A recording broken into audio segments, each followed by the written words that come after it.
Well, dropping off our kids for a play date, we trust they'll be safe and make it home. Olivia's mum didn't think twice. The 6-year-old happily swimming at her friends, even saying, "Don't worry about me, Mum, I'm okay." They were the last words Yana heard from her daughter. A single moment tearing apart two families. Happy birthday to you. Hip hooray! How to express so much pain in a piece of paper? 1, 2, 3, 4, 5, 6. I remember every detail of this nightmare. I remember the call. Look, we're over there. They don't understand this pain because I haven't lost a child. A little girl is dead and another is in hospital after a tragic joyride on an all-terrain vehicle. Olivia Stevens was 6. She loved nature, art and animals.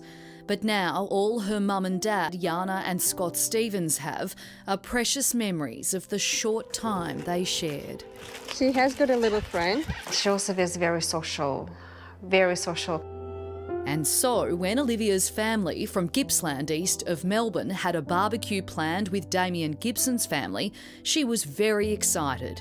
First thing in the morning, she was already like, "I'm going to go and see my friend, I'm going to go see my friend." And they were all in a swimming pool, and she was a water baby.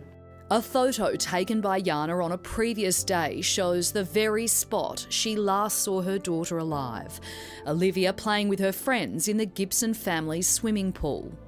Yana had to pick up Olivia's brother from a birthday party.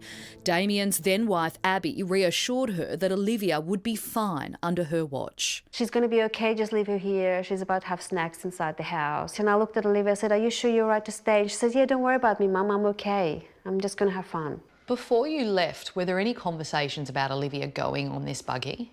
No, there was no conversation about that. As I was just told that they're going to just have snacks here. But on that day in September 2021, Damien decided to take this buggy for a joyride, inviting his own children, Olivia and another boy, on board. Overloaded with 7 children, including his 2-year-old son, Damien took a tight turn and rolled the all-terrain vehicle.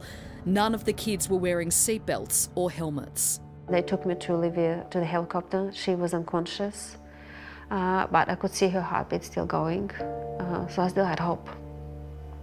She didn't look herself. So I was talking to her. I said to her, "Olivia, you can do it. You can do it. You can come back." Clinging to hope, Scott and Yana drove to Melbourne as their daughter was flown to the Royal Children's Hospital. She didn't survive. Yeah. Shock. We were so shocked. We lost our daughter. She was the only daughter. Damien and Abby's children all survived. They never come up and spoke to us. None of them, ever. Have they ever contacted you since? No. Yana's family has endured 3 years of silence from Damien Gibson, who police charged with culpable driving causing death. Their only encounters of each other were in the courtroom, where the grieving mother shared her pain in this victim impact statement. "I feel like we're losing our mind and panic attack just goes through your whole body. It's a lifetime sentence for us to live in misery for her." I can hear my husband still sobbing in his pillow every night as well. Do you want me to keep going? No, you don't have to keep going. Thank you. What was it like to read that in court? It was very hard, and especially knowing that he was sitting there as well. Did you want him to hear you say these words? Yes, I did, because I don't know how much they understand the pain they have caused to us. A judge last month sentenced Damien Gibson to 5 years jail with a non-parole period of 3 years. He could be free in December 2026. It is a slap in the face, yes. He'll restore his life and he might even heal. We can never heal from this, the loss of our child.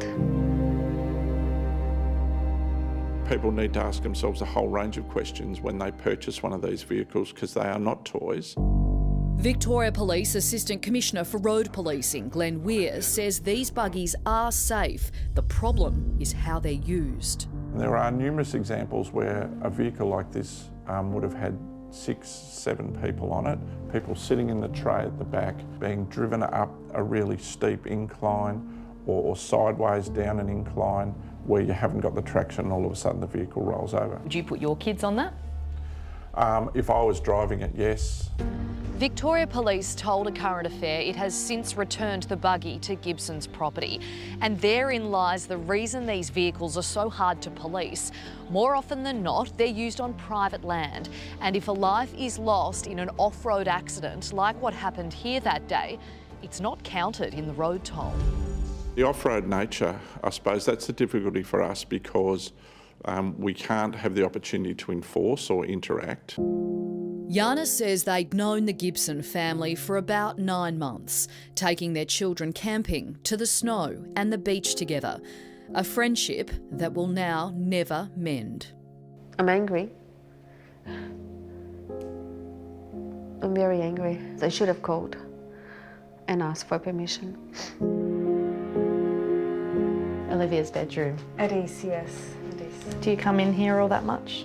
We actually leave the door open all the time because I like her to be present in boys' lives. My 5-year-old quite often still comes in here, especially at night, and says goodnight to Olivia. Oh. Why are you reliving this for us? What do you want people to know? I just want people to know that before they start these buggies and take someone for a ride, they think twice. In one moment, in one single act he did, we have lost so many dreams and hopes. If it happened to us, it can happen to anyone. And we're not farmers, we don't own a buggy, and look at us now. And Olivia's family want the regulations tightened when it comes to riding buggies. All of those kids piled on, probably having the time of their life, until it all went horribly, horribly wrong. You'd never recover, would you?